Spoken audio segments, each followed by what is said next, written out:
Welcome in, welcome in. Welcome in. Welcome back to Do It For The Story. I'm Morgan. And I'm Stacey. Thanks for joining us again another week. Cheers. Oh, cheers. You said before you cheers. I couldn't help it. You may notice if you're watching this that our drinks have that coffee look because they change it up. We Espresso Fredo, Espresso as they Fredo. call them in Greece. It's espresso, iced, with frothed milk. we needed a little kick because we had to change up the time because JD had a regatta. Well, we're tired. It's And not we're even so much about the tired. time. It's just we were at a bachelorette party all weekend Yeah, all the above. local in Annapolis, which was fun. It was great. But, you know, it was a late Friday night, a late Saturday night, and we were outside all day. Because it was a Water Girls. It was a Water Girls bachelorette. batch. So congrats to you, Zach and Leslie. Yep. But yeah, we were out yesterday All day on the on water. the water, We were kayaking. and awesome. We my kayaked to God. Davis's. If you know, you know. Yeah. Yeah, but it was a great batch. No shower happy hour. No shower happy hour. At Davis's, and then Dinner we at did dinner Pearl. which was très magnifique. It was great. as they say. It was great. Great cocktails, great atmosphere, great food. The service was awesome. And then we went to Pusser's because Pusser's is closing in a couple. I don't know. Yeah, It's like this fall. This is the Somewhere. last This is the last stint. If you know Annapolis, yeah, Pusser's on Eagle Alley. Yeah, And then we went to Chop but Tank. the cool thing, remember, about being at Pusser's though, is because since it's the Writers Festival, this weekend actually just ended today, earlier this afternoon. The Writers Festival for music. So it's the writers that typically are behind all these huge Yeah. songs that you know. They're coming and performing either those songs or other songs, and it's really cool. But anyway, It was so cool. It's Yeah, all so over, all of the all over live town. music that even the places that usually have live music in Annapolis, like they were the songwriters. Right. And so, yeah, it was cool. So if you were in town and you thought there seemed to be a lot of live music, which, by the way, I just have to say, every city's different, but that was always a thing in DC that I really felt like there wasn't. Yes, there are live music venues like 930 Club, and now you have Anthem, but just more of the small, like I can go into a bar any night of the week and I can hear live music. There's more of that in Annapolis than there's in DC, in my opinion. Yeah, I think just of like constantly. There's Yeah. always it's like just a part of the vibe. Yeah, so it even was if it's cool, just- yeah. but it was But neat. the reason I bring it up is because at Pusser's, the main stage was on City Dock, so we were watching and listening to the show, the main stage show, as our night was like rolling to starting to do the bar hop thing, and then went over to Chop Tank, and Stacey and I were tired towards the end and headed out from Chop Tank, and I think the rest of the crew hopefully continued on. Can't wait to get the recap of the rest of the evening. But yeah, it was great. Yeah, Great little my weekend. first bachelorette in Annapolis, which is funny considering we're DMV girls. We did a lot of, we've done Dewey, we've done Rehoboth, we've done Deep Creek, we've done, you know, as far as like the local spot, obviously like DC one nights and things like that. Yeah. Actually, I've done Baltimore too, but of course, selfishly, it was amazing for us to be 5 minutes from everything Yeah. and sleep in your own bed. Yeah, And, exactly. you know, be like, Joe, drop me off, pick me up, I'm ready. Yeah. But for those who haven't been, or even if you have, and you have to plan a bachelorette or bachelor party, it's Great a location. great location. There's something. Because you can also do like, yes, we did our kayaking, which we had through like our own little Actually, the groom hooked it up. It was our awesome. own little hookup. But even if you didn't have that, you could rent all the things. Yeah. Or you could get that tiki bar. Oh, there's tons boat of to, like, there's a take you lot out. more Like, there's a options million now things to like that you have can like do. a event charter be on the water. Still get the water vibe, Yeah. and also just do Yeah. the bar hopping and the cheap And food if you and drink. have an event to plan, like a bachelorette, bachelor party, or even if you're like, I want to do a, romantic weekend or a little getaway, DM us. We'll hit you up with an itinerary. Absolutely, I love to give the tips for the local town, the town, as they say. Because if you listened to last week's episode, we're also going to tell you, and we did tell a lot of the single girls on The Bachelorette, come back. If you all thought Morgan was joking about the sailors go to the sailboat show, and we talked about how hot they were, let me tell you, there was a regatta yesterday. There's a regatta. That's what I'm saying. There was 'cause a regatta yesterday. Because didn't JD sail? Yes, he was in the regatta. He was in the all regatta. weekend. It was Worlds or something. I don't even know. So there was talent, but Yeah. I'll be quick about it. Was just people start rolling in, and you can tell because there was groups of dudes and women participated as well, but groups of dudes who were, whether they were single in a relationship, they were together without women. I said, open season. It's festival season. Festival season. It's Come on down. Come on down. But what else? Anyway. So I would say the Bachelorette was Friday through this morning. Yeah. Sunday. So Stacey participated Friday night, which was just like girls' night in, pizza games, fun times. And Morgan, you did not participate because you went to Bruce Springsteen. No, I did not. I went to Bruce Springsteen. How was that?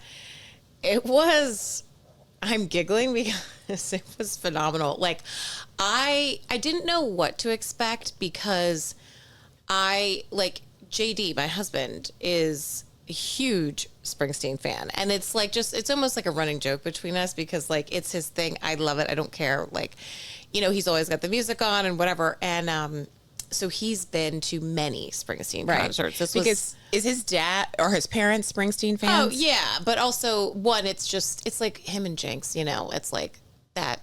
I don't know if it's the 82, 1982 kids, the older millennials, but like just that love of like the rock and roll and like the old school stuff. I think it's probably is because like the oldest.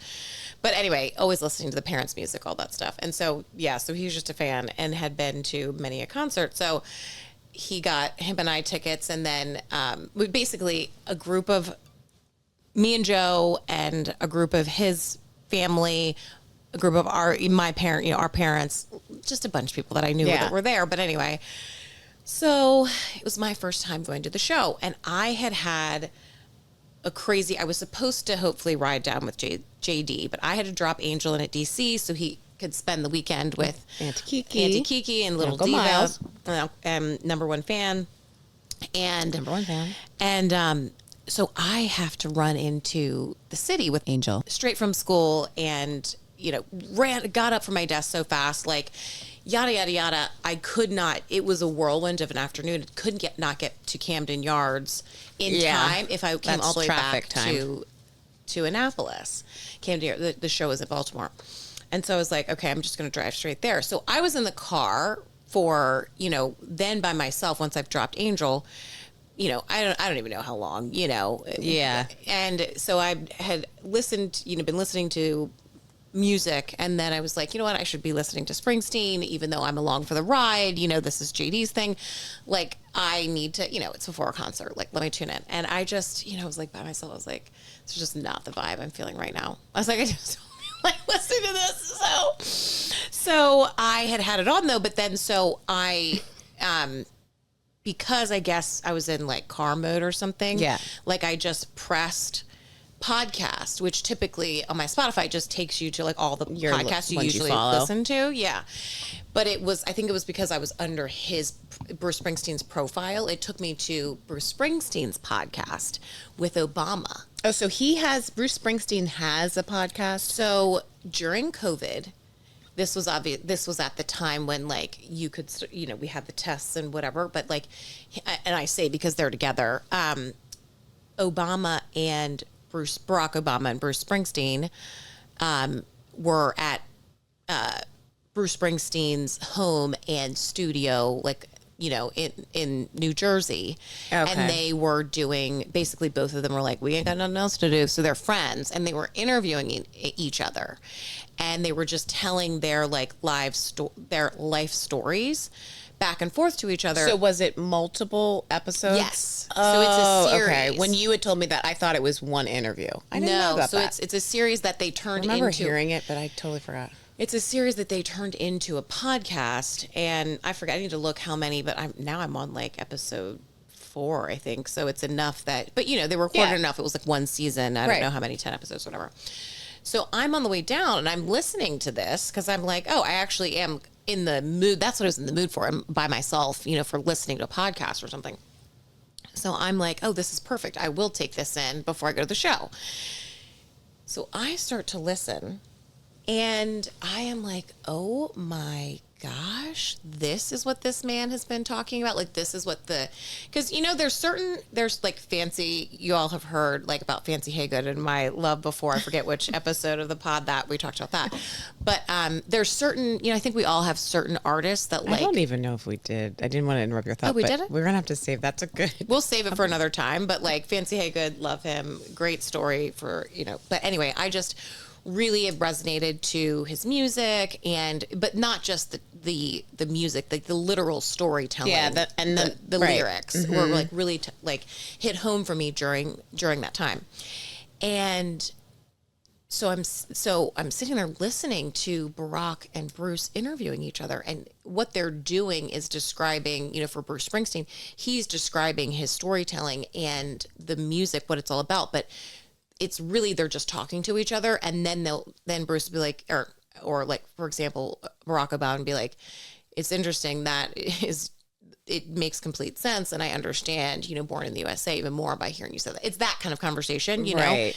And so I am completely now understanding, where Bruce Springsteen is coming from and like the stories that he's telling. And it's all about the connection that we all have with each other through our trying times, through our marginalization, through, basically like we may all look incredibly different. We may all be from a very different background, but we all can understand and connect to this moment in time. And it is throughout his entire history of his career, he's telling these stories through his songs of like how he's feeling, but which also is a direct reflection of how the world's feeling. And so he talks about blue collar workers. He talks about his dad who was schizophrenic and his mom having to be the primary breadwinner and being paycheck to paycheck, and talks about, being from a very small town that is, has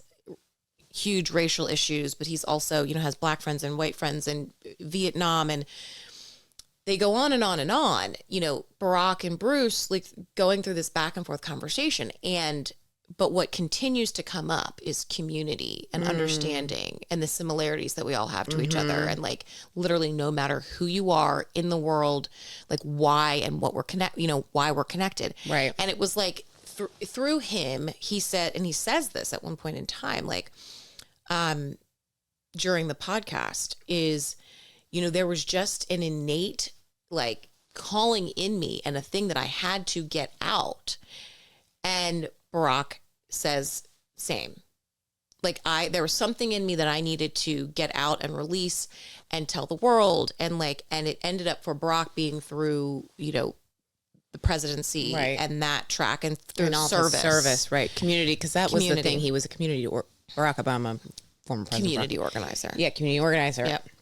And that's the big thing that Michelle Obama and Barack have talked, even when they had, I think it was like a Netflix series or something, community, the loss of community that we have, yes. because we all are, which kind of ties into too when we talked about like social media is annoying for us, but you kind of naturally now sort of isolate. You think like, oh, I can just do this on my own. I don't need to reach out.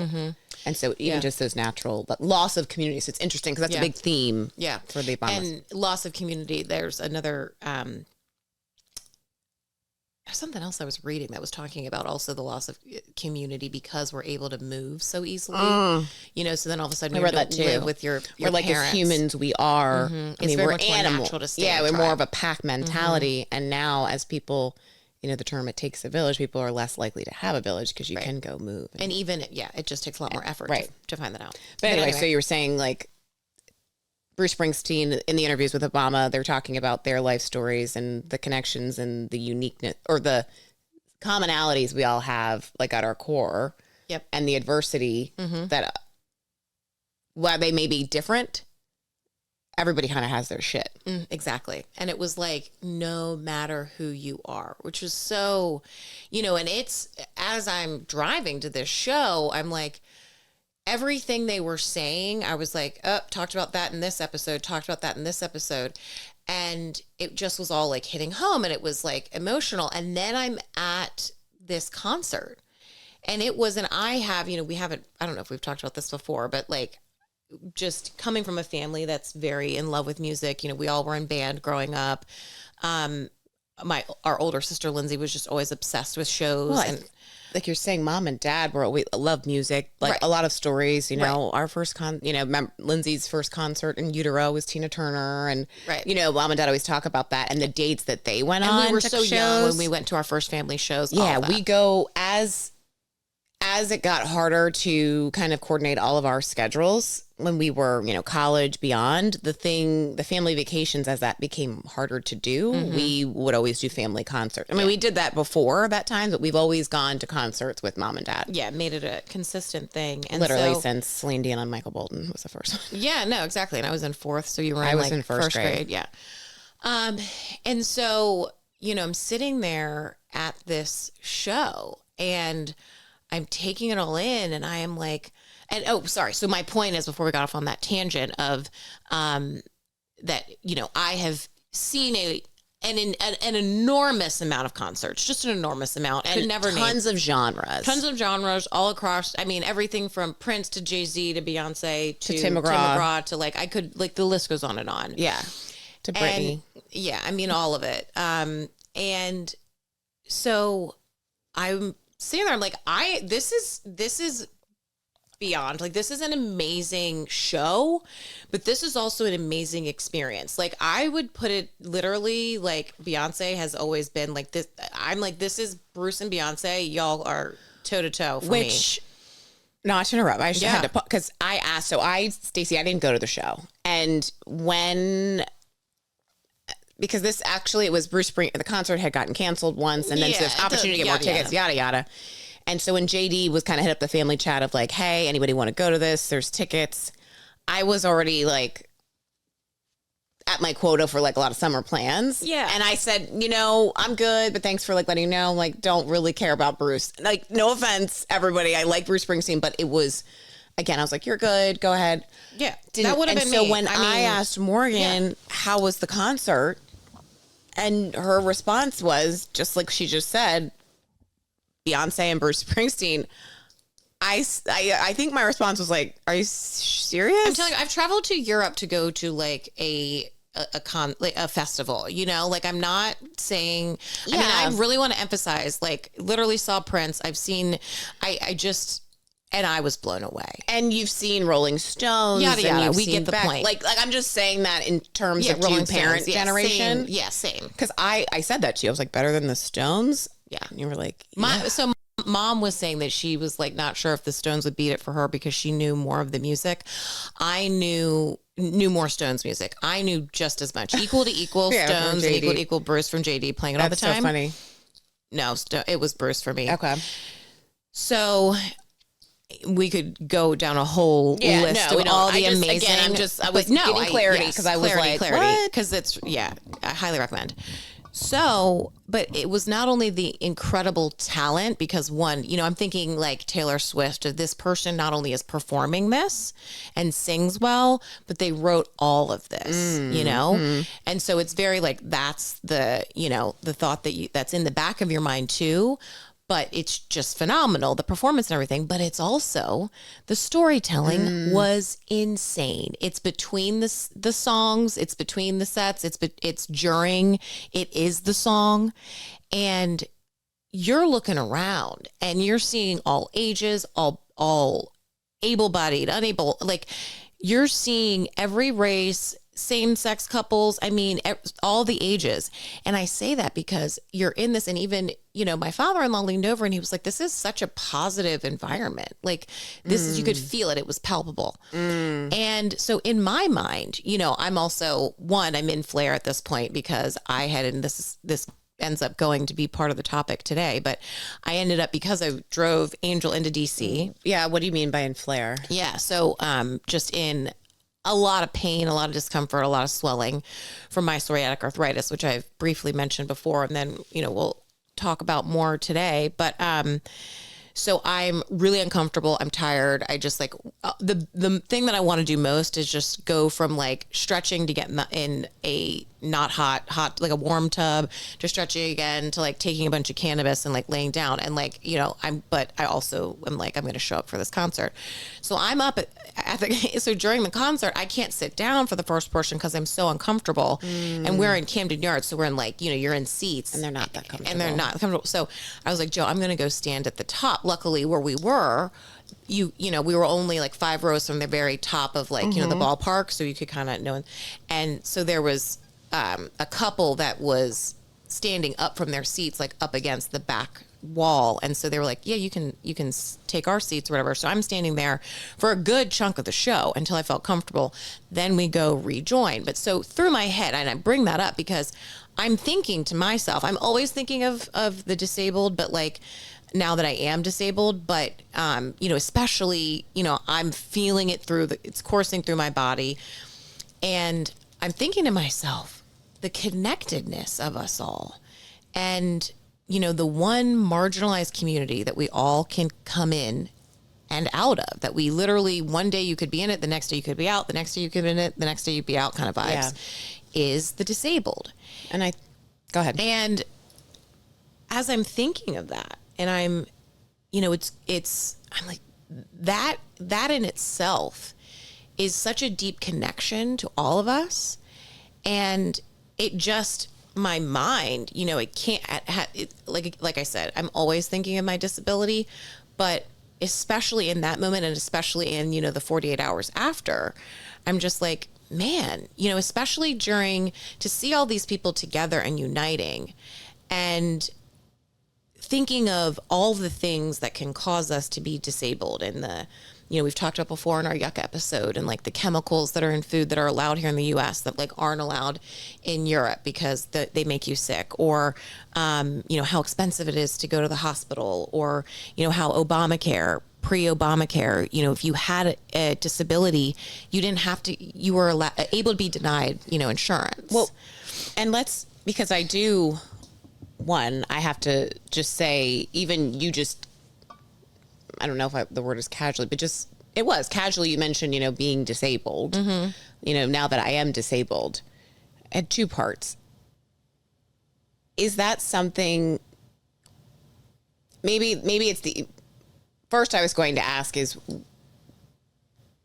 because you so easily said I have a disability, I don't think people that know you, people that don't know you, if I saw you walking down the street, you know, looking at you, I think a lot of people think disability means physical, and in the moment you have to see or it, like a you know, severe wheelchair, mental disorder. cane, I'm using, you know? yes. What constitutes a disability? Yeah. Well, I mean, we can literally say from like the Googled version, which is actually probably the best, that, and again, this is something that you have to vote on. This became, you know, the American Disability Act, ADA, that came into place because there were people fighting. You know, there was a time, like, I don't know what, that would be a thing that I didn't even Google before this episode. It was the 60s or 70s when that like even became an act, you know, and there's some incredible documentaries on like what it was like and who was fighting to like get these things passed. But so what constitutes a disability under the Americans with Disabilities Act is the ADA defines disability as a physical or mental impairment that substantially limits one or more major life activities. It can also include having a record of such an impairment or being degraded as having such an impairment. Being regarded, sorry. And so major life activities include caring for oneself, performing manual tasks, seeing, hearing, eating, sleeping, walking, standing, lifting, bending, speaking, breathing, learning, reading, concentrating, thinking, communicating, and working. And, you know, some like quick examples. I'm not going to go through all. Yeah, maybe. I was going to say highlight, because I think even that definition, my brain is still going to more of the physical, the obvious, you know, air quotes. But yeah, so can you like maybe give some examples of what would be? Yeah, and again, I'm just like pulling these from, you know, the ADA website, right? But like AIDS, alcoholism, asthma, blindness, cancer, cerebral palsy, depression, diabetes, epilepsy, hearing impairments, heart disease, migraine headaches, multiple sclerosis, muscular dystrophy, paralysis, complications from pregnancy, thyroid gland disorders, tuberculosis, and loss of body parts. And, you know, I say like those things, I think immediately then, like you're saying, like, oh, I'm not thinking of, oh gosh, yeah, my friend who has asthma, or, oh yeah, myself who suffers from depression, or, oh, I'm yeah, like, God, I read that and I'm like, my migraine headaches. Yeah. Or like, my thyroid disease. oh God, I'm like, no, my friend with diabetes. Holy shit. Like, Right. Just that list. I was doing the same thing. Like you were saying, I'm like kind of going through who do I know like that I love, you know, that falls into one of these categories. Yeah. And the thing is nowadays, I feel like more and more every single, I swear to God, it's daily, certainly multiple times a week, certainly weekly, but I swear constantly hearing about, oh, just had a friend like literally last week say, oh, I have celiacs. I just got diagnosed. Another friend, oh, I have thyroid disease. I have Hashimoto's. Another friend, I have extreme migraine headaches. Oh, another friend, actually, I have PCOS, can't have a child naturally. I mean, like the list goes on and on and on and on and on and on and on and on. It's constant. No, it is constant. Of people telling me they're sick. Well, just yesterday, you know, even with the bachelorette, we only knew like a couple of the women there and there was like 20 of us almost. And then as conversations over the weekend spark up, I mean, same thing, like you were saying, how many people, things that they're dealing with, like health wise. Yeah. Yeah. Yeah. And so anyway, I just asked that because I think it's a good reminder to like tee it up because people hear disability and they're thinking just like, you know, oh, you have to be physically handicapped with a wheelchair, you know, swing tag from your car. Right. Exactly. And that's what I think what it is like, physically handicapped, visually physically handicapped, I think is what people think of because, you know, you think of our grandmother, our mom's mom, was physically handicapped literally her entire life, was diagnosed with rheumatoid arthritis, which when she was diagnosed, because she was like a year or 2 years old, like a baby, was with, why am I forgetting the children's definition? Juvenile rheumatoid my arthritis. Exhaustion. Juvenile rheumatoid arthritis. So, you know, even growing up with our grandmother, who literally, you know, we saw 4 times a week, you know, spent our entire lives with her, and someone else, you know, when she was older and you could see her moving, you know, super slowly, but when she was in her 50s, 60s, you know, when we were kids, someone looking at her walking down the street was not seeing that she was physically disabled because one, she would cover her legs with long skirts and long shorts and long pants because she didn't want people to see her knees knocking in on each other because of her extreme, you know, rheumatoid, and her area of most effectiveness was her knees. And so even like, and knowing, and she didn't use a walker or a cane. And didn't need she any didn't of that. even have a handicap. I shouldn't say didn't need any of it. She didn't even have a handicap license plate or swing tag until she was like literally in her late 80s. Right, because she really just was like, I don't want to be categorized that way. I don't want to use those things. Those are for, but you start to realize like, and even that, you know, I know part of that too is like it's society, right? Of how like we, and don't have time to go into all of that today, but how, you know, we view, and even because the ADA has only been in existence for, you know, however long, like all of those things are why, you know, those with disabilities aren't as seen or talked about or understood. Right. So it was almost like you're saying at the time, her generation, it was like almost like at least taboo. I always interpret it taboo. And then it was, pride's not the right term. Maybe denial and pride. It was denial, and it was also like, oh, I'm not, you know. But that was embarrassment. Also embarrassment. But I think it, and again, we talk about like the positivity we grew up with. I think part of that was our grandmother looking at it as like, you know, I can overcome it. I'm not, and it's not.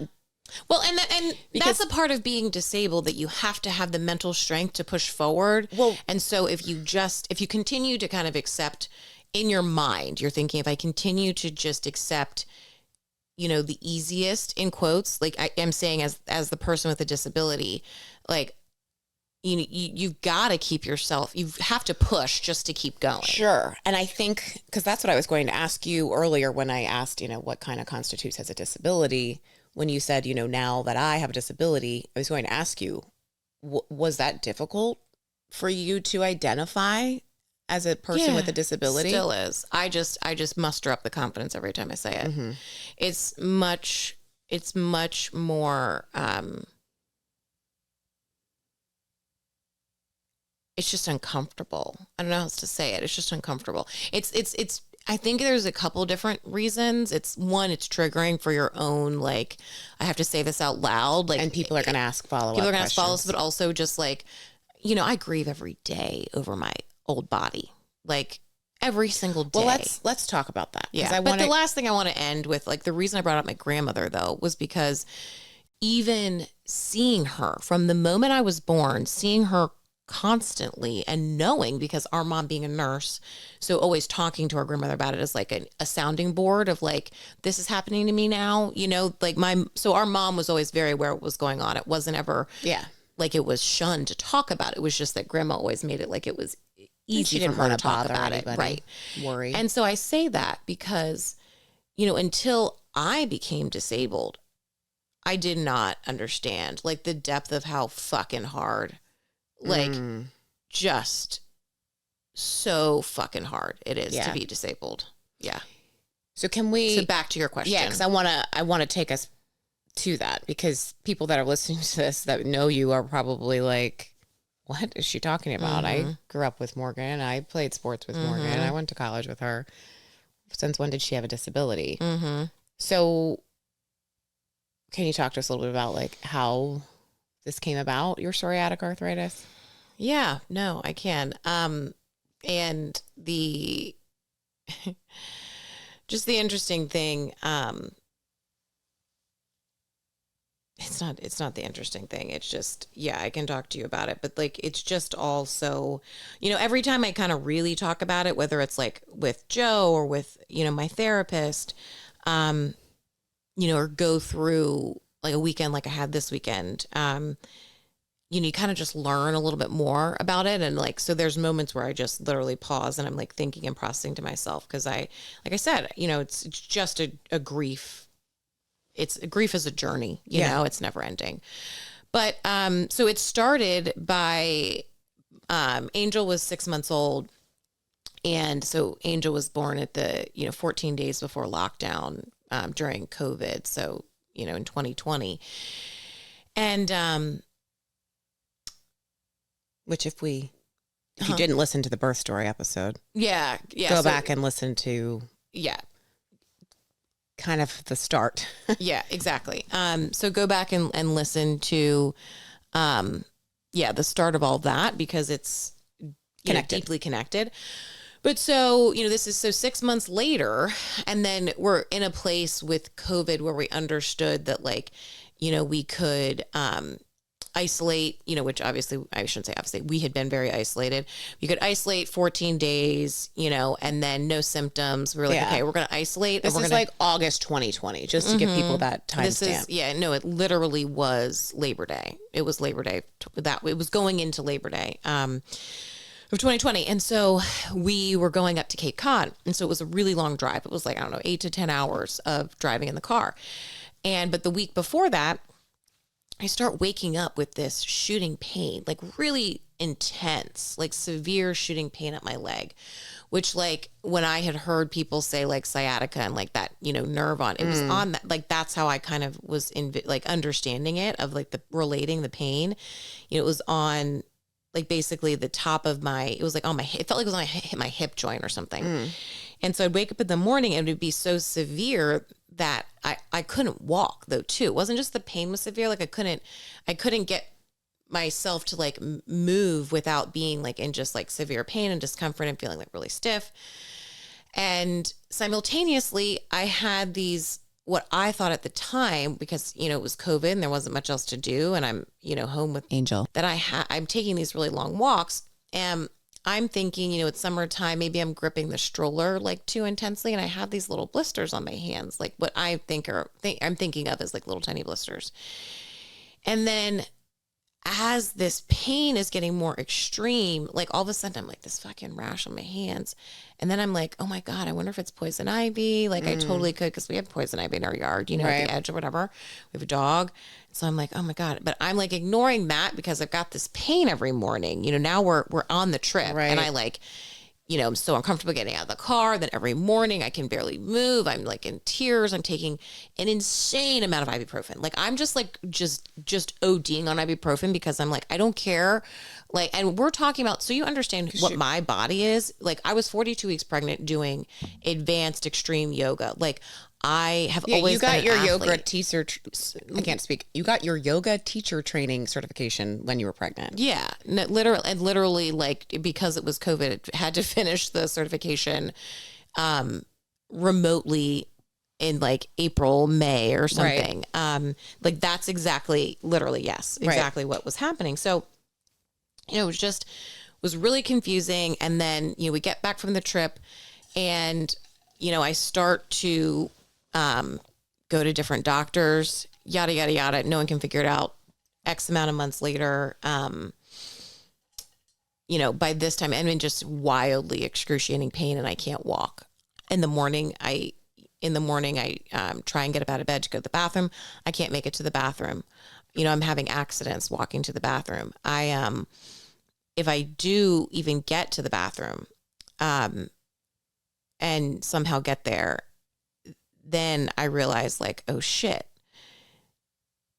Donahue, Joe, my husband, you know, his just muscle memory habit of putting the toothpaste to the left of his sink now puts the toothpaste in a place where I can't reach the toothpaste. Like I can't physically, the only thing I could do with my body is shuffle my feet really slow and tightly together and always be like along the wall, looking for the next wall, looking for the next like doorway to like keep me standing up.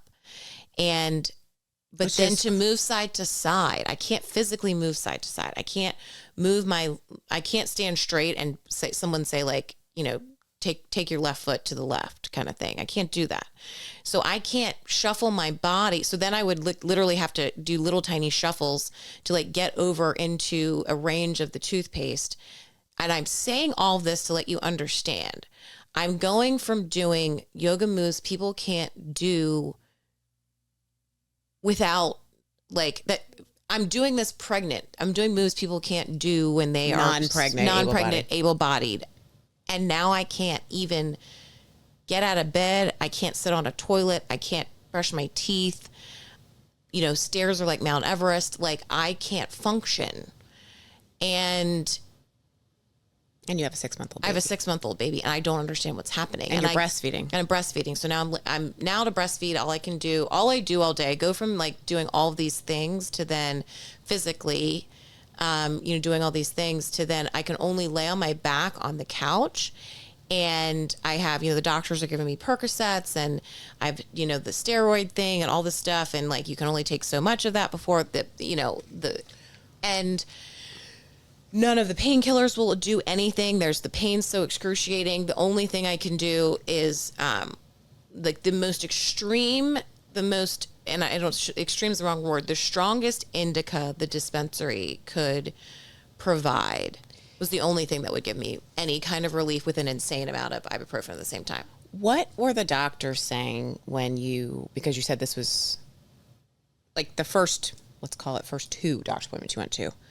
What are they asking? Are they thinking it's something? I mean, did you get any kind of, not an initial diagnosis, but was there a route where they were? Truthfully, it's such a long, and I know that seems, and I'm saying this, it seems like an easy question. Yeah. But the easiest way to answer it is I set myself up for failure because I didn't have a general practitioner. Why do you say that? Because I went from only seeing a doctor when I needed something, you know, like a sinus infection, you know, my yearly physical for the gyno, to then being in a really extreme situation.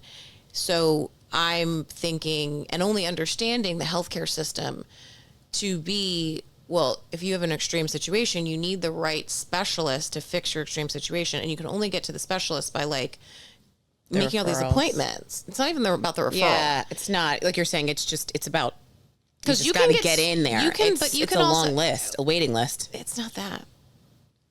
It's if you are just trying to guess what is happening to you and you don't have a generalist practitioner that is directing you towards these are the order of things to check off, you're fucking running around with a chicken with your head cut off. Well, yeah, but I just mean it's a long waiting list even to get a general practitioner.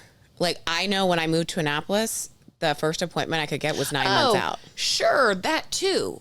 So if you're like, something's going on and I need to get to someone to help guide me. Right. You're already behind. And yeah, so if you're waiting when something's wrong. Yeah. So it was that, and it was just, it was confusing, and there wasn't someone just guiding me. Because I am jumping to these because that's what specialists do. They understand, they specialize in an area. A generalist knows a little bit about everything. So it ended up being an ER doctor, an urgent care ER doctor that gave me the first, and I had done a bunch of Googling, but he was like, yeah, this is, I think this is psoriatic arthritis. And that was happening actually, I shouldn't say that. He was the first person that was confidently saying that. My physical therapist was, because initially they were like, oh, we think you have like some kind of hip dysplasia from childbirth that's like been delayed. And so my physical therapist, saw on my hands, what's that rash? Dude, I wonder if you have psoriatic arthritis. But even that, it was like an in-passing thing, and I felt like I couldn't control it. I mean, you're in extreme pain. You can't think. Yeah, you're also just not... And you have a baby. And, it could be a million things. So anyway, this urgent care moment, this doctor says this, tells me to go see this rheumatologist. Rheumatologist is like, it's either ankylosing spondylitis or it's psoriatic arthritis. Either way, we're going to treat you the same way. Keep seeing the derm, yada, yada, yada. I'm not going to tell you that story now because it would take me 3 episodes and a series to actually tell you the million things. Like, it was an insane amount of things. Everything from missing teeth to, like, just to give you to a bald head to, like, not enough time. Couldn't tell you, no. So back to this conversation, I'm then finally diagnosed. And that was, oh man, I wonder when that was.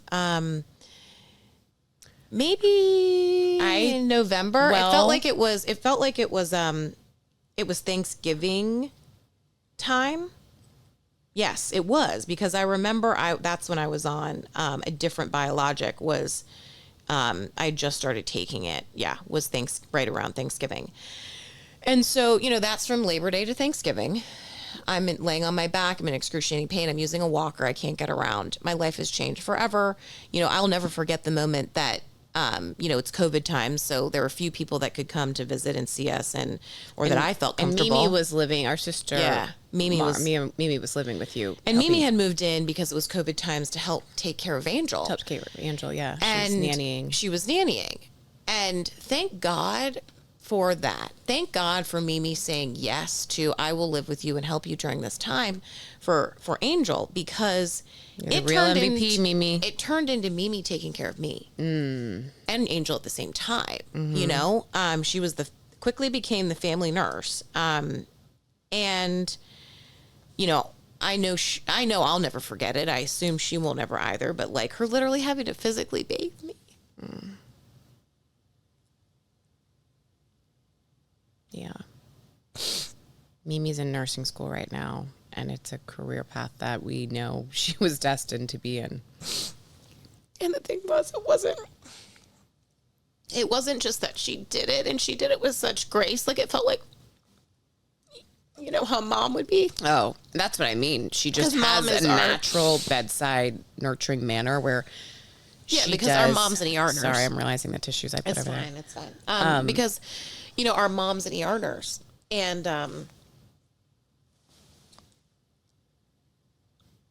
you couldn't have mom. She's an exceptional one, and there's few people that have that same level and ability of bedside manner, and then plus, it's our mom, right? So like you were saying, it was COVID, So mom was taking care of our grandmother, right. Her mom, who was in her final year end of life. And so someone who's severely disabled at their end of life, you know, that's a lot of work. And it was also a lot of, it was scary We because couldn't have anybody, at that point, we couldn't have grandma getting COVID. No. We couldn't have you getting COVID. We couldn't have Angel getting COVID. Like we said, we were all very Mimi vulnerable. moves in with you prior to you getting sick to help just be a nanny, to help take care of you, because you had no postpartum help. No, and it was divine intervention too, because Mimi moved in the day before we went on. That was when she was going to start. We were like,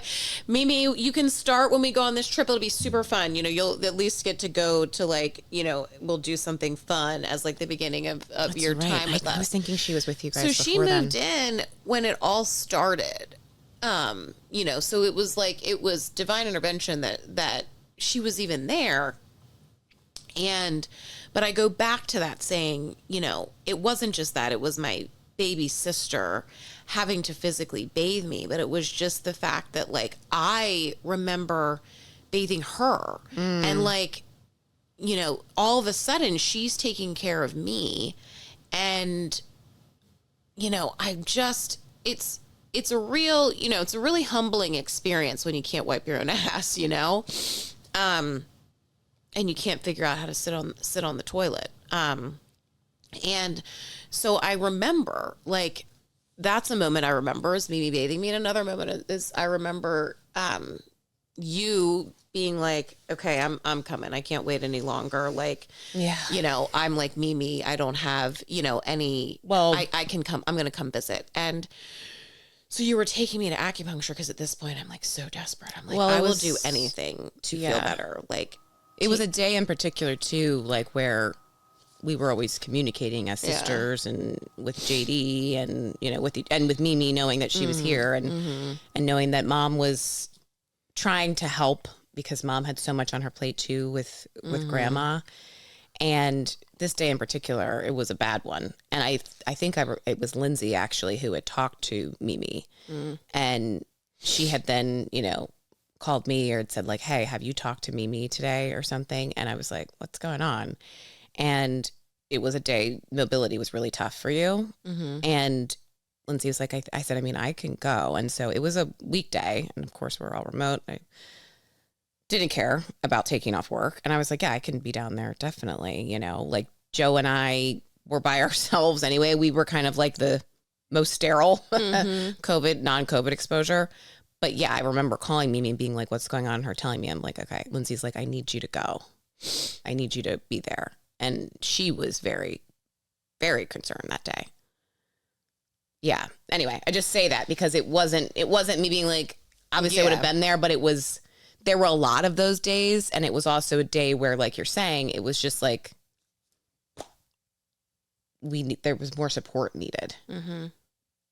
More of the village. And so, sorry, go ahead. So I took you to acupuncture. Because I didn't know that side of it, but I knew that was happening, but I didn't, you know what I mean? You're not paying attention to that because obviously you're not on the chain, but like just knowing, you know, whether it's your sisters or your community, your village, you know, the people that are on the text chain about you and helping you, you know, and looking out for you. The non-Diet Coke friends, you can go ahead and go back and listen to that one too. I will plug it. And because Diet Coke friends, that's, you know, you have to, yes, siblings, you're born with them, but you got to choose to make them your friends. We have worked you know, people are like, you're so lucky they see us, you know, even strangers realizing like, oh, I met you for the first time and realizing that we're close. You know, all of our sisters. Yeah, we learned lessons. You're so lucky I always wanted a sister. Like, for sure. We are very, you know, there's nothing that we didn't choose each other. Well, we saw family examples of families that were close to us, that were like blood of our parents' friends. Totally. And we were like, we want to be like that. We never want to be the family like so many boomer dynamics families where a sibling doesn't talk to each other for a while or they don't come home. Well, and also that's a whole other episode. Yeah, but I'm just saying, like, we consciously were like, we are not going to be that. We consciously said that as the sisters. But I didn't know this until our friend Andy had told me this recently, that he had asked mom, like, how did you do it? And he was like, with them becoming this way, like, I think as siblings or something. And she goes, oh, I fully decided you will be best friends. And like, I was going to set that up and raise them like that and think like that, you know, when I'm responding to one complaining about the other and all that shit. And so anyway, so I say all that because I remember this one moment that I remember was Mimi bathing me. And there was a lot of moments I remember, but when you're, it's like postpartum, when you're just like getting through it, how do you end up having a second kid? Well, because your brain naturally forgets. You're like the suppressing that, like the horrible late nights and all that, because that, so you can naturally have another kid. Same thing with like survival. Like you block that out so you can survive, And so, so distinct memory. Other one is that day when,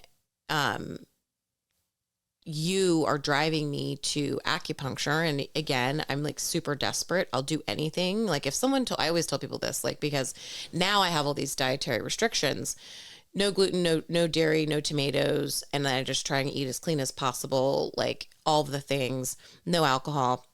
And, when people are like, oh my gosh, how do you do that? Or just like, even I think just so folks understand, even if they don't say anything to me about it, like when you're in that kind of pain, physically or mentally, if someone said, eat, all you can eat is bananas every day, all day for the rest of your life, I'd be like, fucking cool, man. That is easy as shit.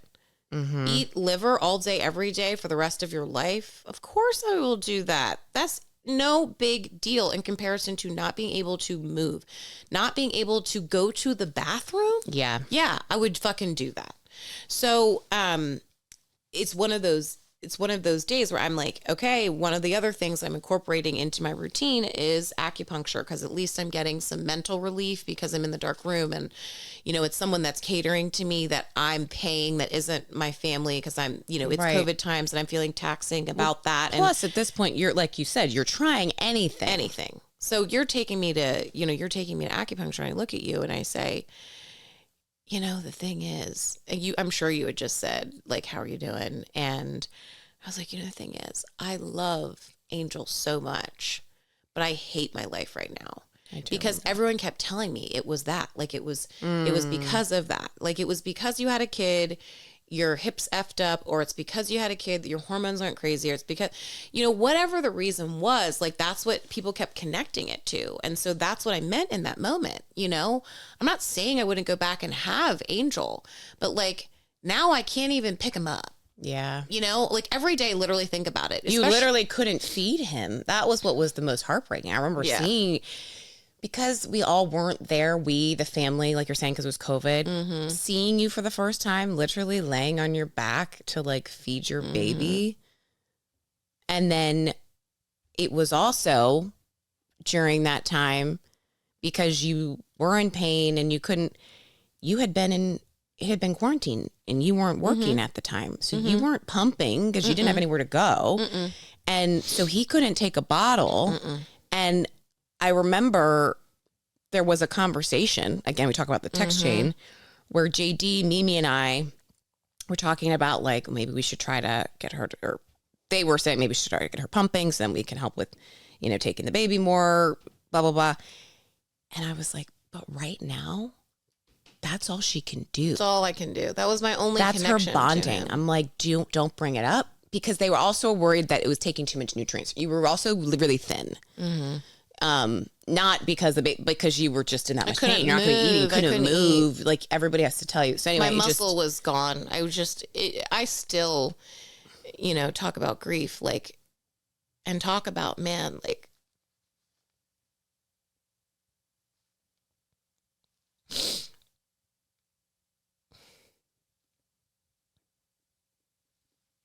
the thing that I think I'm, again, it's like, what can you,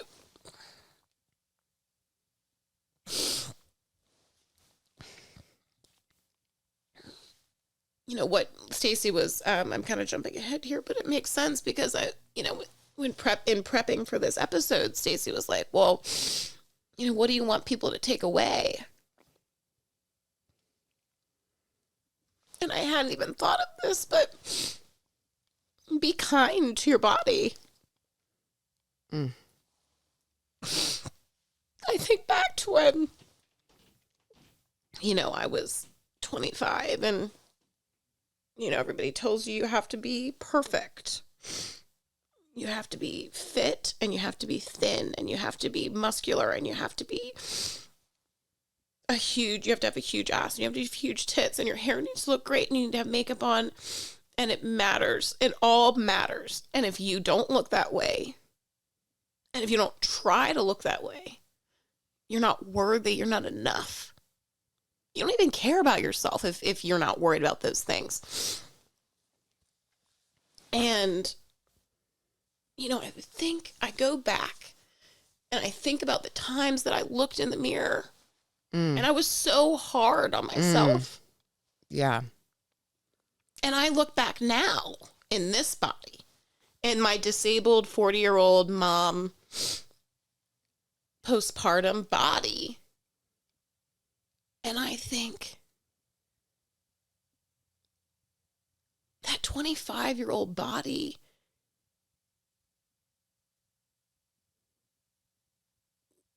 was perfect. Yeah. Perfect. That's going to make me emotional because it's just like you say that until, especially we touched on it. And I think the lessons from our 20s episode, I think we even said that, like, don't look so hard at yourself in the mirror, meaning, you know, don't pick apart yourself because it's like you're saying you never know. And there's also that if you are so lucky to have made it that far, 25 or wherever in your life where you have an able body and you have good health, you do have that, you know, you're naive and thinking I'm invincible, you know, and it's not even at 25. I think it's anybody that hasn't, I shouldn't say anybody, but if you're not close to someone that you're seeing it. If you're not physically disabled or mentally disabled or you're not a caregiver, like, I just feel like it's really fucking hard to understand. But what I can say is, and where this like whole episode came from was like, just like Bruce Springsteen says, it's like, I promise you, you can understand what it feels like though to be disabled. And I can speak to the physical and the mental, because I definitely now know what it feels like to be severely depressed. Because when you can't walk and all the things, you know, you'll get there pretty quick. And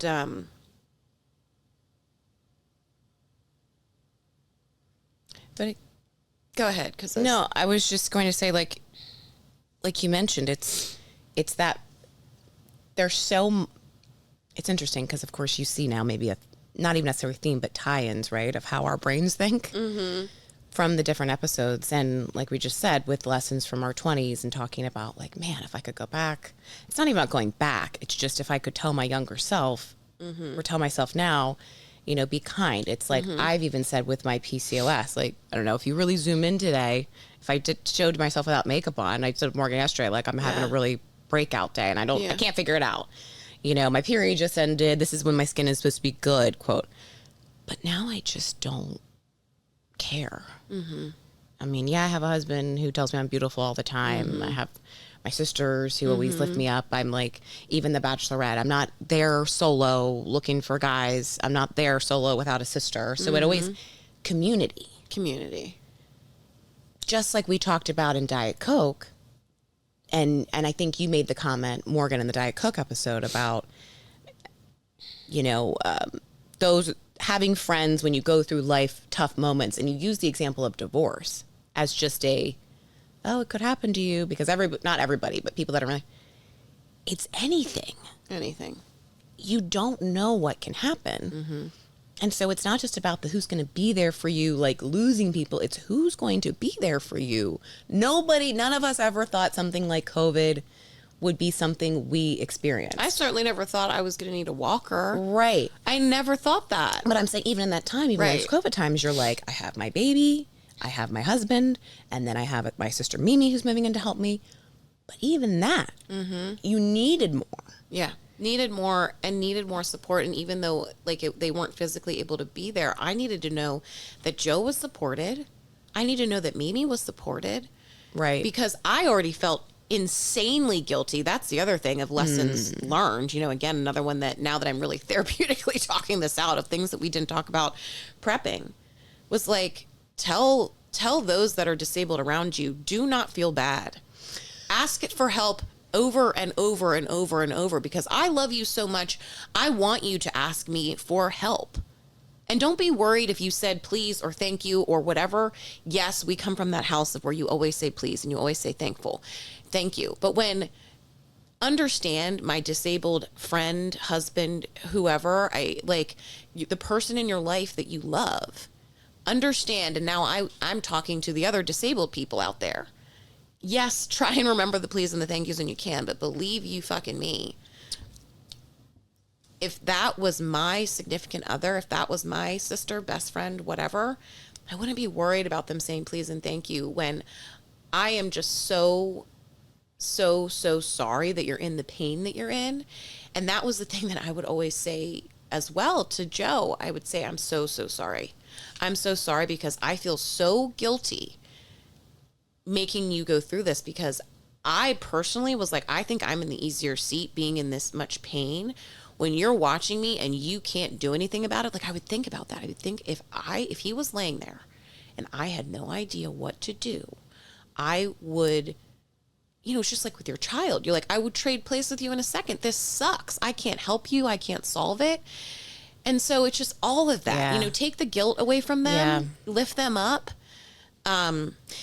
But I know I'm kind of jumping around. Can I ask you, and I'll a couple things. One, and again, this is more on my mind too, because last week we did release the Diet Coke episode, which is, if you didn't listen to it, when we say the term Diet Coke friend, meaning just someone who's not the real thing, who's not showing up for you, not reciprocating the type of friend that you give out, like not a loyal friend, right? Go listen to the episode if you need more details. Yeah.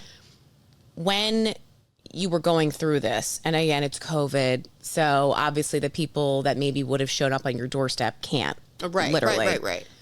But it was COVID, so we all got creative with other ways to reach out and connect. Did it make you reevaluate some of your friendships, or did it make you see people for who you didn't think they were? There's negative or positive, No, and before I'll caveat it with, because I know that there are some of my friends that are going to be like, I still don't fully understand everything you went through, because I just don't see them as often, and it is really triggering and traumatizing for me to talk about. So it's not. And you weren't going to be on a text chain like, guys, this is what I'm going through right now. No, and I couldn't, and I didn't want to talk to anybody about it. I remember someone seeing some influencer saying and referencing it to actually in getting something done. It was she was referencing her small business and saying how understand that some things are happening in the quiet and in the darkness and in the alone time. I'm not putting everything out there for the world to see. Understand there can be a lot happening behind the scenes. You don't need to share everything with everybody all the time. And she was, saying it from that, I got something cooking back here and ideas and work and whatever, but it's also that same. And I have no interest in anyone fully in updating anybody that isn't my deep community, because I ain't got time for that. Right. I can barely fucking function. I am sitting here so out of my mind on, before all of a sudden I go from, not taking any medication to taking, Joe, even, this all happened to me in 2020. This was this year that he was looking through one of my old medicine baskets and had a breakdown, just seeing a huge basket of medication. And, and I looked down at my bracelet of my friend who died of colon cancer, and just how quickly that happened for her. And she got sick after I got sick and is dead now, she's fucking dead. And it's just that thing, you never know what's going to happen. And I say all this and I bring all this up, and I started it off with Barack Obama and Bruce Springsteen, an unlikely friendship. People from two very different backgrounds that have felt very similar pain, and understand that other people feel very similar pain, even though they have a completely different reason to feel that pain. And I say that because, in this time of elections, and I think that's what gets me so Can I tee you up for this? Just because, this is where I was going next. Is obviously I'm your sister. We talk all the time. I think people that listen to this probably know how we lean politically. Yeah. Come on. Now that we are in an election season, You know, we got through 4 years already post-COVID. You went through one election since being diagnosed and going through all this. Now that we're in another very important election season, and being someone that does have a disability, or living with a disability, whatever, how you want to say it, how has that changed your perspective in what matters to you, but also what you think people are so... How has it changed your thoughts and what matters to you with the election? I'll ask you that and then I'll follow it up.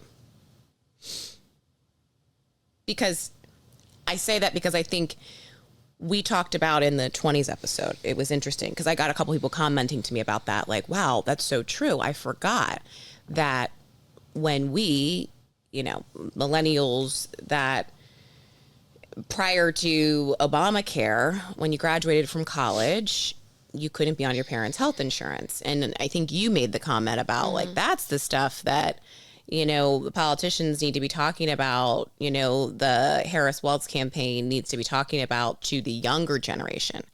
But now, Flash, so we millennials remember that of what it's like to not have health insurance. But you were always a healthy person prior.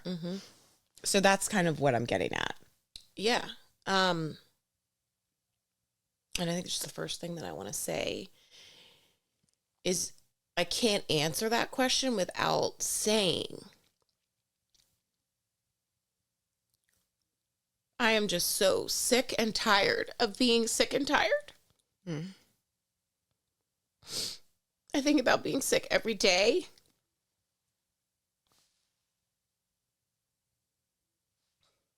I'm scared of getting more sick.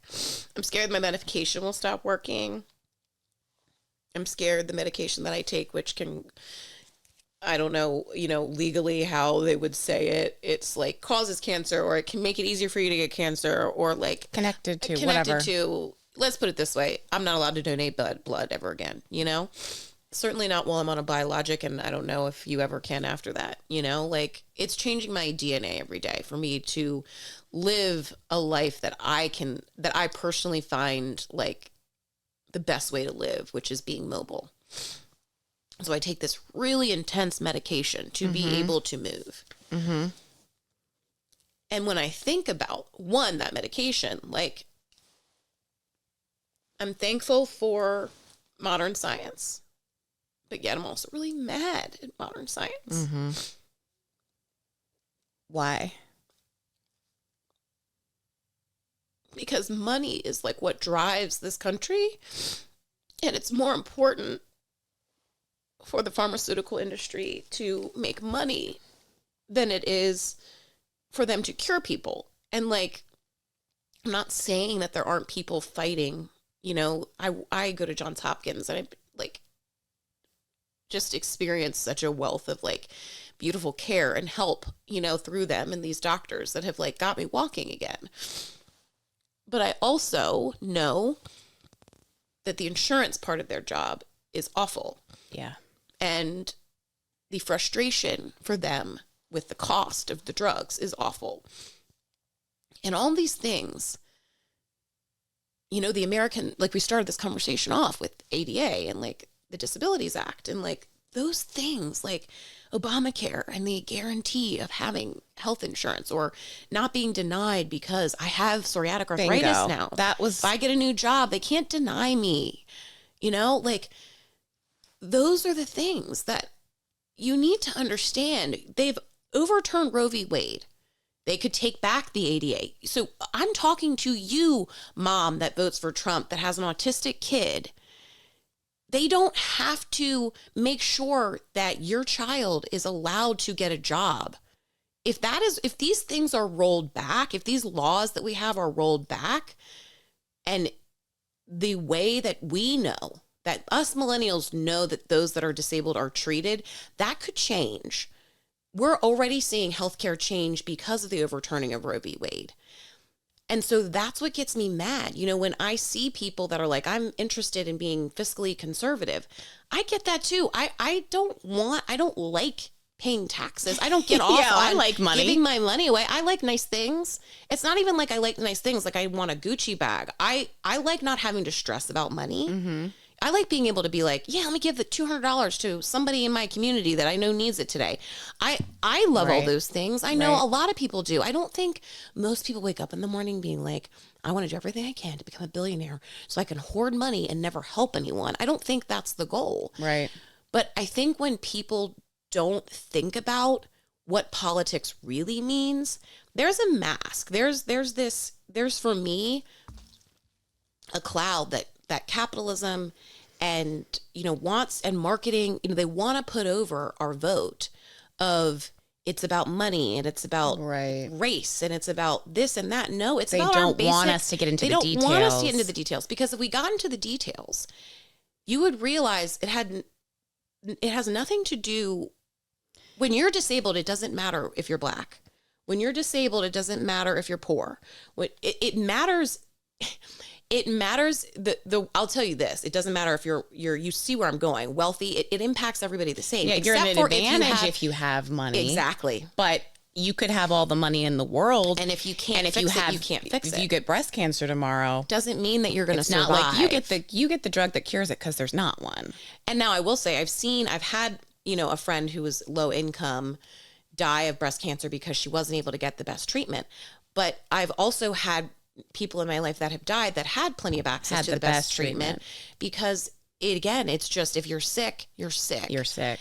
And Yeah, it's so not going. The healthcare it's- system doesn't change for you based No. on your. No. It's like you're saying certain degrees, No. but it's not like we're holding back the cure So, for cancer yeah, drug. No, to me, it's, the people that they want you to get distracted by the noise rather than understanding that it's not, I just get so frustrated when it comes to, on the ballot for me, healthcare and gun violence. Like, to me, those two things are hand in hand, right? Because gun violence is now a health epidemic. Yeah, it's the leading cause of death for children. For children. Under the age of, it's like definitely children, so 18 under, but I think it's even skews younger. Yeah. So it's yes, it does. And so, So people that But want, I want- anyway, I'll pause. I'm not Yeah. going to go into that. no, don't go into it. But what I want folks to understand from that is, I was in high school when Columbine happened. I remember the trenchcoat mafia, whole thing of the trenchcoat mafia kids were the ones that committed, the murders of all those kids in Columbine. Were you in high school? Yes. I think we were younger than that. No, I'm pretty positive I was in high school. We'll go back and Google it, but I'm pretty positive I was a freshman. Okay. And That could be right. Then if I was like, yeah, and because I remember the trench coat, the kids that were into goth walking around school and thinking, like literally thinking, I wonder how they feel. And I'm saying that because now, when it comes to voting in the ballot, now I send my child to school and gun violence is worse. Now I'm disabled and my grandmother's passed. Like, I'm sick and tired of being sick and tired. right. Can I ask just one? Do you know how much your biologic would cost if you didn't have health insurance? And the biologic is an It's injection, right? You take every month. Yeah. I mean, I've like blocked it out, but it's something insane. Like, I don't know, I need like $15,000 or something. I mean, it's something wild. Like a month? A year. Like But 15 so to like 20 a year. so or like something. I was gonna say, so like each injection a month, if you didn't have health insurance, you would need probably an out of pocket $1,000. Yeah, for sure. I mean, we can go back and fact check And it, I only Google it, and I but would only it's say a shit ton of money. just for the one, like you said, it's not like you're only taking one thing. No, it's right as it stands now. It's one shot every month for the rest of my life, in hopes that there's a cure, in hopes that I can somehow get it into remission. right. Okay. And I only say that too because I think, like you said, jobs change. We are millennials. Our parents, depends on what career you're in. If you're a teacher, if you're a nurse, not even, I shouldn't even say nurse. More so if you're a teacher, if you work for government, if you're in a career where you're like, this is the only place I'm going to work for the next 30 years, which is it's pretty rare for our generation. Changing jobs and getting new health care happens, at least in my experience, in my career, every 2 to 3 years, I've gotten a new job. Absolutely. Or, so you got a new job, or the company goes under, whatever may happen, your husband, your wife gets a new job, the health insurance changes. So like you're saying, now, if we didn't, I just want to reiterate that for people, because I really do think people forget about it, or at least people our age. And the only reason why in my house I don't is my husband does have a pre-existing condition from childhood. So he, as a child, remembers what it's like. His parents, my in-laws, know what it's like to be fighting with insurance companies and to have a great doctor, and then you get dropped. Get dropped. And without... Doesn't matter. There's nothing you can do. Pre-existing so I condition. say that again to the friends and the people in my network that I know and that I see that do support Donald Trump, that I know have used, I won't even say all things, but there's some people I know that had a baby via IVF, have children that have pre-existing conditions that they found when they were born, and they are still voting for someone who says, I want to get rid of Roe v. Wade and I want to get rid of Obamacare. And so I'm like, okay, whatever. If this person is like, I have my kid, I don't care about IVF anymore. If that's on the docket, thanks. Thanks for thinking for the rest of us. Thanks for thinking for the rest of us. But I'm like, are you so nice? You have a child. The vote you're casting now is directly impacting your life, but also the life of the child. And their grandchildren. And the Senate, who are going to be in it, and their grandchildren. So I'm like, what happens if you do have the kid that doesn't follow in mommy and daddy's successful footsteps and doesn't have such a stable job, or wants to be in the gig economy, wants to be the YouTuber or whatever, and they don't have health insurance, or they get hit by a car and end up having a severe disability that they can no longer work. But I'm only saying it about the right now, because I'm like, well, what do you think is going to happen? It's like, like you were saying before, I have friends that have children with development disabilities, where it might be pretty tough for them to be able to live on their own when they're an adult. But and I know my friends are thinking about that, the future state of, it's okay, I got it, I'll be taking care of them. But there are things outside of your control, because if Obamacare is no longer, what are you going to do for that? What's the answer? Are you going to look at your kid in the eye and say, well, your dad and I decided to vote against that because we didn't think it was going to be a big deal? Yep. It's that, and it's also, because we've mentioned Obamacare and we've mentioned Roe v. Wade, but it's also understanding that the Food and Drug Administration, there also needs to be, and the pharmaceutical industry, there needs to be a big accountability shift. And I'm not saying Democrats are doing it right. I don't think anybody's fucking doing it right. I agree. But I'll tell you, I don't think anyone that is a billionaire, Donald Trump, I don't think he's more concerned with our lives. I think he's more concerned with anybody that he's got in the pharmaceutical industry making money and capitalism. And all of it's connected. Go back and listen to the Yucca episode.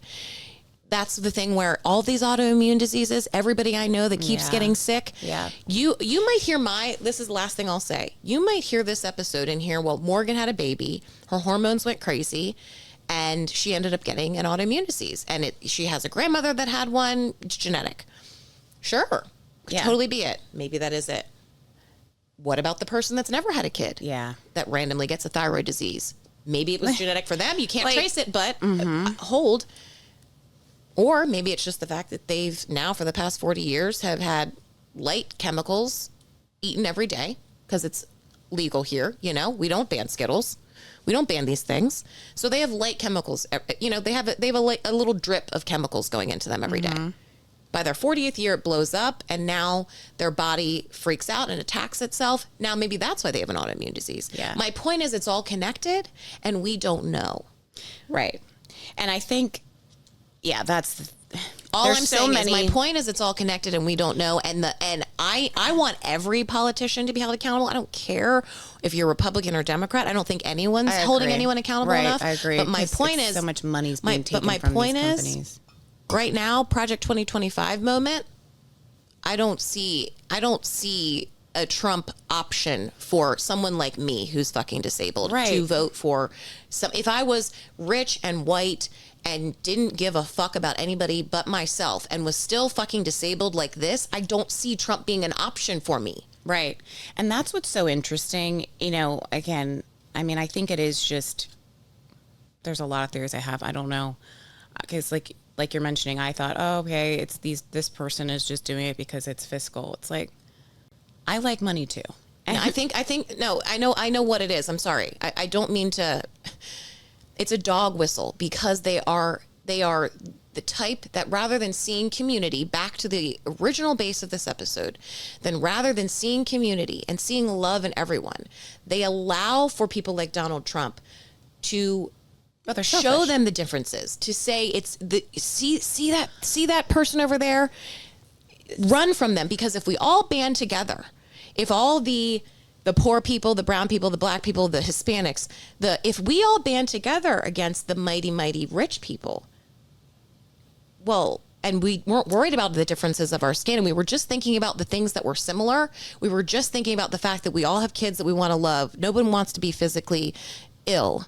If we were all thinking of those things and we were all thinking only of commonality, we would never vote for somebody like Donald Trump. Yeah, and I don't even think, like you were saying about it being like, if we, the marginalized groups, it's just, I think it is this fact, like you were saying with the community, and it being so much easier to think you can go it alone in life. Yeah. Again, I'll go back to the African proverb. If you want to go fast, go alone. If you want to go far, go together. Those that, if you're hearing this and you're like, oh yeah, my child does have a disability, I don't know, I could also become disabled, like you were saying, it's the one marginalized group we can go in and out of.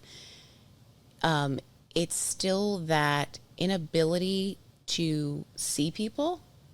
It's the inability, you think you have to physically walk in someone's shoes, you have to wait till it happens to you. Just like, not to go back to that, but your child has to be the victim of a school shooting for you to change your mind. You have to be the one that's in a wheelchair for you to care. You have to be the one to lose your job, not be able. All of these things, it goes back to, like you're saying, the loss of community. And not to go too far down that, whatever, we went there, we made the point. But I just do want to highlight kind of, one, I have to thank you for being so vulnerable. Because to me, and I say this often, vulnerability is the true sign of strength. And I've got to say, I'm trying not to get emotional myself, it was very difficult, incredibly hard to see my sister, who I look to in life as an example and someone who teaches me so many things, and someone that I love so much, who is so strong, go through this. And we didn't know what was wrong with you. We were all panicked. And I think the strength that you have, that you are here today feeling as good as you are, wasn't just because the biologic. I want everybody to understand that. Morgan was saying, I would try anything. Yeah, she did the acupuncture and she changed her diet and did all of this. And of course I joke, and we'll be at a restaurant and she asks for gluten-free and I'm like, oh, come on. But I say that jokingly to her, but I think it's a reminder about judgment. You can't look at a person and know what they're going through physically, mentally, all of it. You don't know their story. So think before you speak.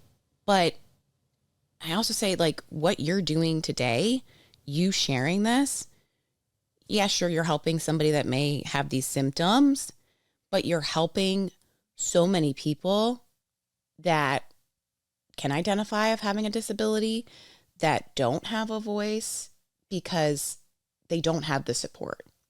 And like you said, I mean, you have an amazing husband and, the best family I've ever seen. But seriously, it's like, my husband Joe has always said, you and your sisters amaze me. Like, the way you communicate and how you communicate to others, your voices are your superpower. That was a lot of why we're here. And this is such a powerful. So I just had to thank you for that, because this is I just don't want everyone to think that Morgan's like, she's better, she's great. Because if you see her out, of course, you're so positive. It's not just that you did these things. You're doing the meditation, you're doing the yoga, you're doing the mindfulness things, you have eliminated stuff out of your life. Like, you've sacrificed a lot, and you've never stopped trying, and you've never stopped doing what's best for you, for Angel. So you can be the mom that can get down on the floor and play. And when you said that earlier about being 25 and looking hard in the mirror and, you know, be kinder to your body, I just have to say, last thing, for those who are listening now, it's, yeah, we can't reverse all the damage maybe we've done to our bodies up until this point, but it's not too late to start trying. And I've said this before to people, like, you know, I'm no longer a practicing Catholic. I do believe in God. Joe and I say all the time, our way of work, to me, one of the most powerful ways of worship to show your love and appreciation for what you have is to physically use your body. We have one body, and take care of it. So I just say that too, because it's been a real lesson for me, and something that I've just really admired your strength, because you are so positive, but you've downplayed it. We can talk about it more in another episode, but I mean, you lost all your hair. And as a woman, especially a Black woman, to get up and stand there in my wedding photos with the majority of your hair falling out, with a smile on your face because you're happy to be there and alive and able to walk down the aisle. It's also made me, in my evaluation of people, I think I judge less, but I also have a lot less time for people's bullshit. So anyway, that's just my side, because I want people to take that away. No, it's true. It's like, judge less, because sometimes, like, you know, I think of pre all this, and I think of looking at someone and being like, God, why don't they hit the gym more? You know, because we're trained that way, you know, to be like fat shaming and like, and then I'm thinking like, now all I think of is like, oh my God, they probably like, they probably are sick, or maybe it's just their knees hurt, or, you know, all the chemicals in their body. The chemicals maybe in my body made me get psoriatic arthritis. The chemicals in another body can make you, now that we know about with all this Ozempic research, can make you obese. I just don't think of it the same way. And so that you've perfectly reminded me of then the last thing that I'll tell people is, you know, how can you support us? How can you support the disabled? How can you support those around you, or those that you don't even know? Think of others.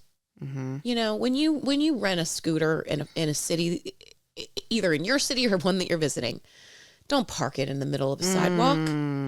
That is such a good point. You know, it's like every time I see them now, I never would have thought about it before. Every time I see them now, if I move, Angel will be like, because I'm pushing him in the stroller, Mom, what are you doing?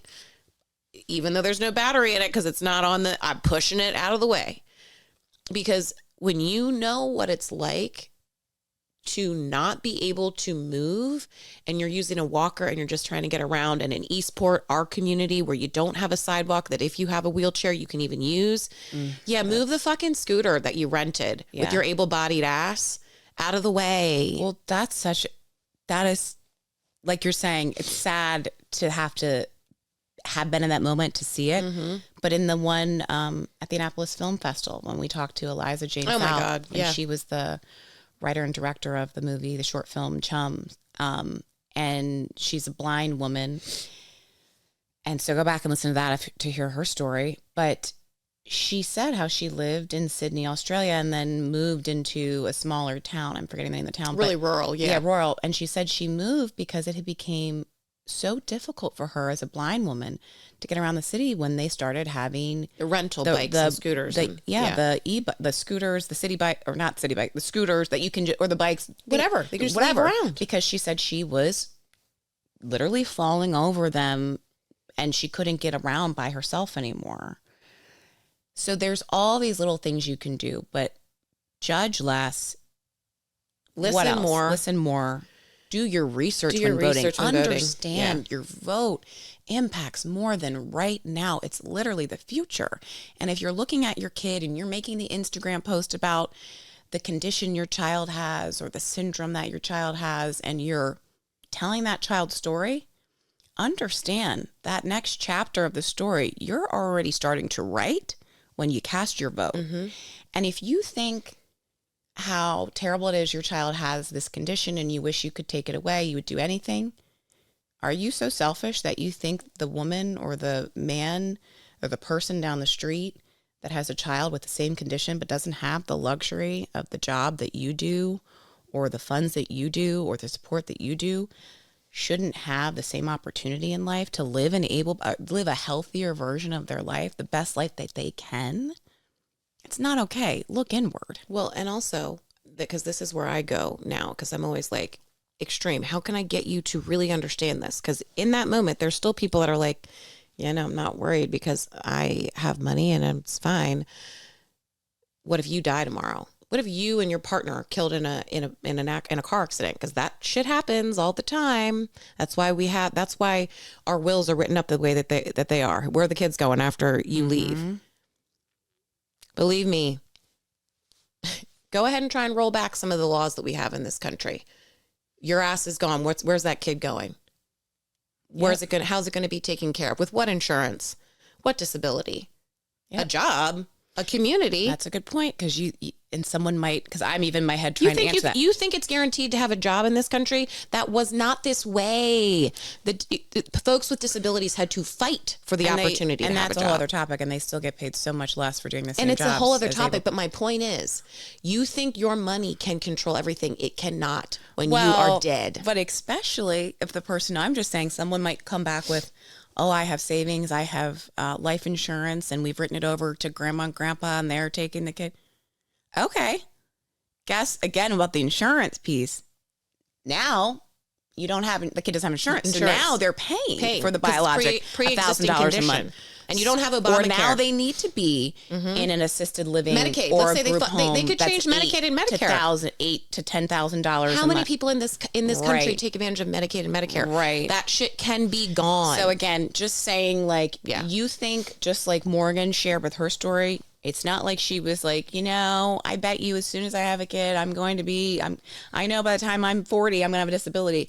Nobody thinks like that, because we would all be depressed. Everybody wants the best. If you want the best, do your research.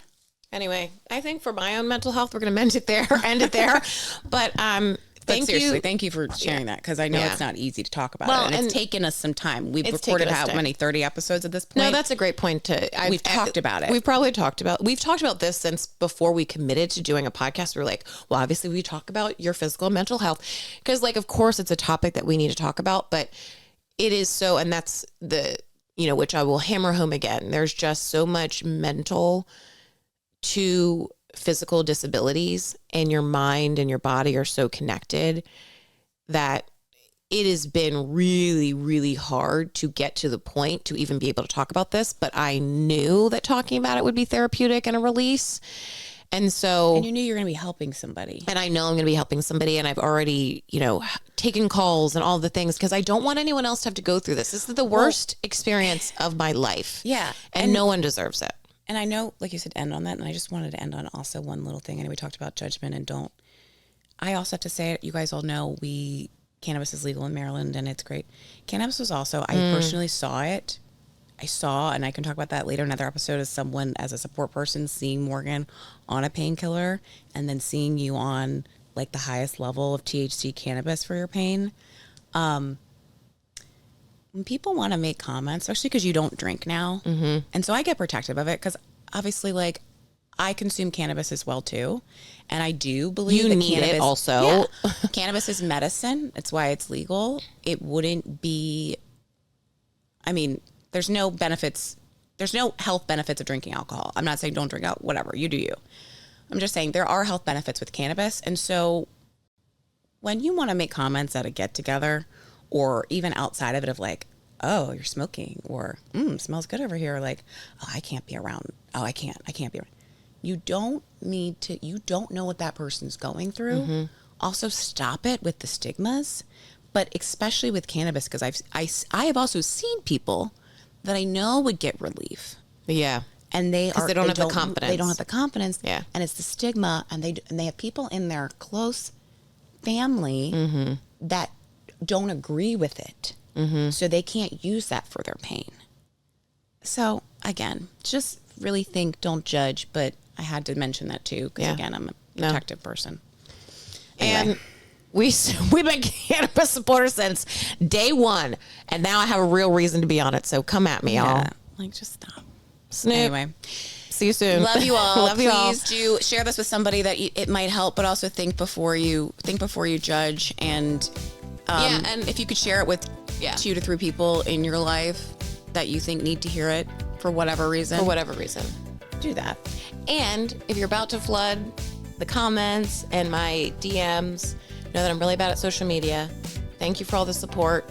And if you really want to support, share this episode because I want to help more people. And that's part of why we're doing this pod. So thank you. Thank you. Divas. All right, Divas. Bye, y'all.